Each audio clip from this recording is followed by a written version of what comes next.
Hello, I'm Jonasz Rewiński and you're watching TVP World Talks, where every word matters.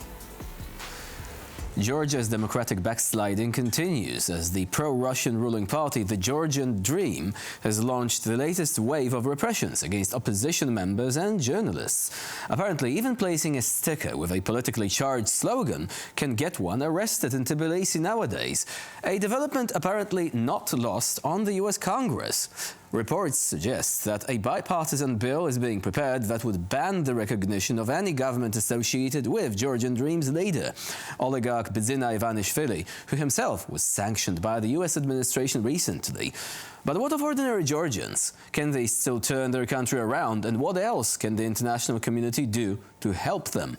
Joining us now is Grigol Julukhidze from the Center of Analysis of International Relations. Hello and welcome to TVP World. Good morning. So first, we have these troubling reports concerning the latest methods being used by the authorities.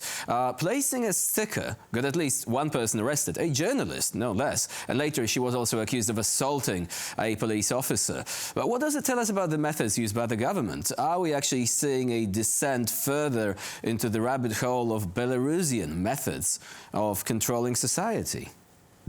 Yes, the modus operandi is similar. From this point of view, the Georgian authorities learn quickly, and we don't see anything innovative from this point of view.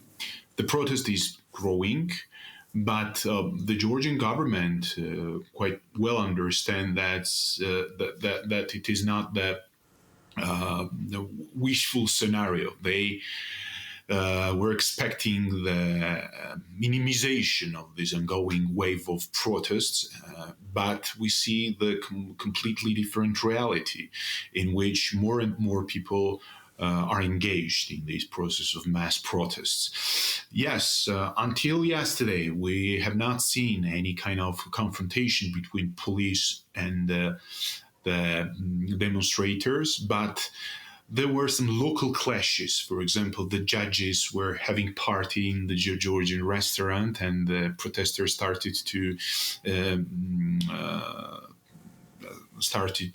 ensiege them, and the police was obliged to take some actions. And there are different waves of protests around the country, and almost in every city, especially in the capital city. Shortly speaking, we can define the situation as critical because we don't see any signs of the intention of Georgians to stop the protests, and at the same time there is no space for the concessions from the Georgian Dream party. The temperature is growing. You've mentioned the judges. Does this mean that all checks and balances are now gone? Can the judiciary influence the situation in any way? There are no checks and balances in modern Georgia. Unfortunately, the Georgian Dream managed to centralize power, subordinate every element of power under its control. And this is the whole tragedy of this country. Because of these decisions, the Georgian democracy, which was quite weak from every point of view because of many objective reasons, is fading. And the only immune system that right now Georgia has is its civil society. I mean, society, generally speaking, which is not ready to give in and leaving the country, which will be quite similar to Belarus and Russia. That's why my answer is positive. Yes, judiciary is under total control of the Georgian government, and even the US sanctions did not scare the vast majority of judges. So now, as you've mentioned, we have a situation of constant democratic backsliding. But does the Georgian Dream Party have any allies in Europe? Because we do know that it is trying to get in touch with other parties with a similar profile. Are they being successful in that? They have allies like Mr. Fico and Mr. Orban, consequently in Slovakia and Hungary. Of course, it is not enough to portray itself as legitimate powers, and legitimate governments. For example, the president, newly, I would say, authorized president, Mr. Kavalashvili, has not been invited by the White House on the occasion of the inauguration of Mr. Trump. But we see that despite of this situation, the Georgian Dream is trying to find its allies in the West: China, Central Asian countries, Azerbaijan, Turkey. And let's look at the reality from the different perspective. Okay, the backsliding democracy, the deterioration of relations with strategic partners, and the war in Ukraine. But there is one country which is benefiting from this political uncertainty very effectively. This is China. China, which is officially interested in Georgia and has serious and the major infrastructural projects.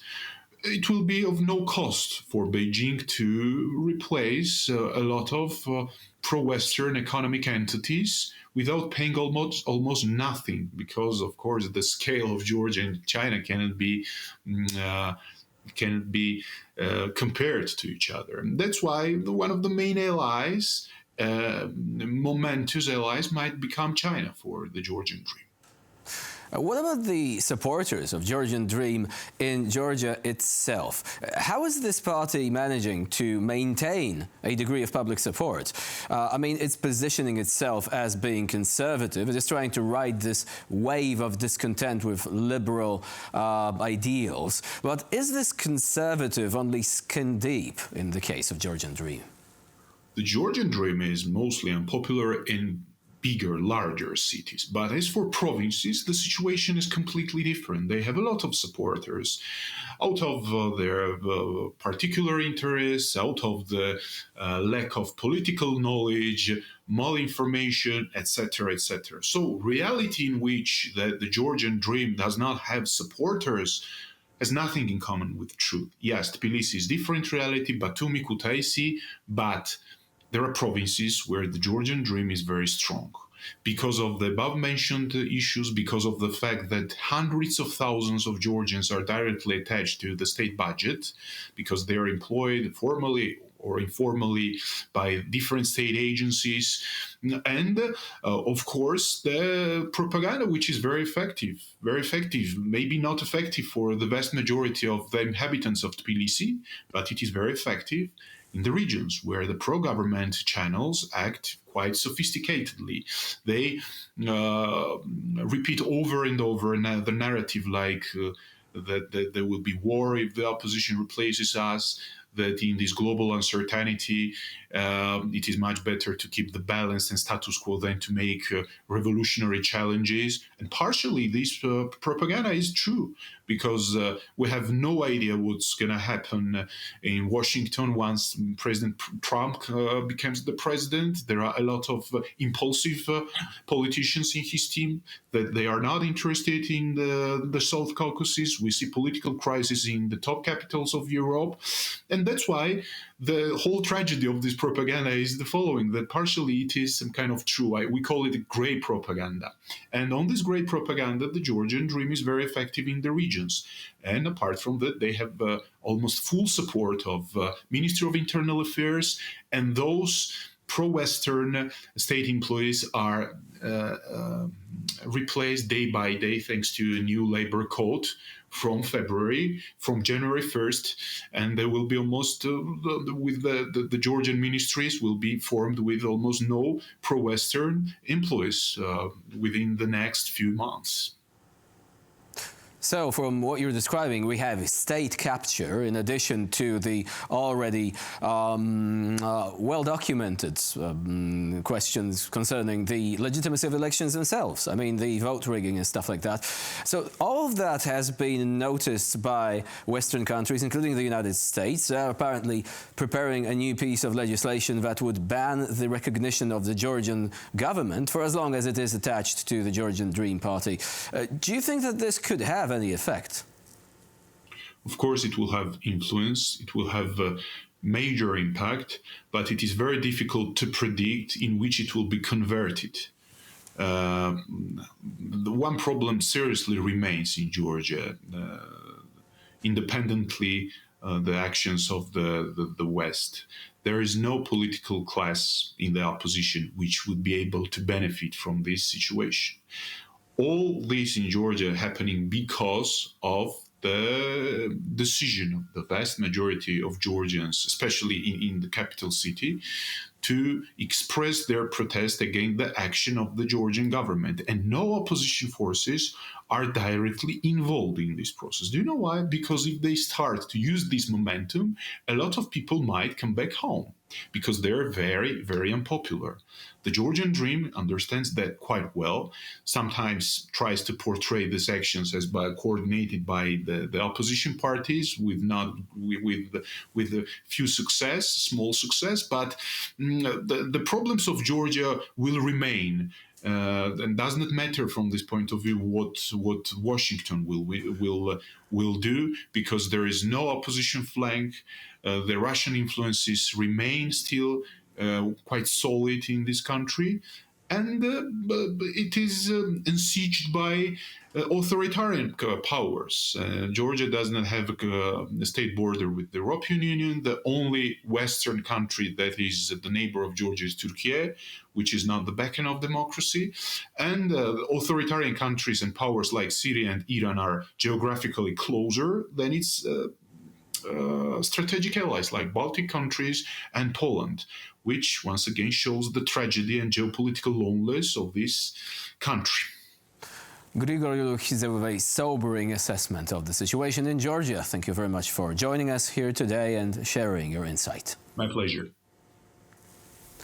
And I'm Janusz Rewiński. You're watching TVP World. Please stay with us for more latest news and updates.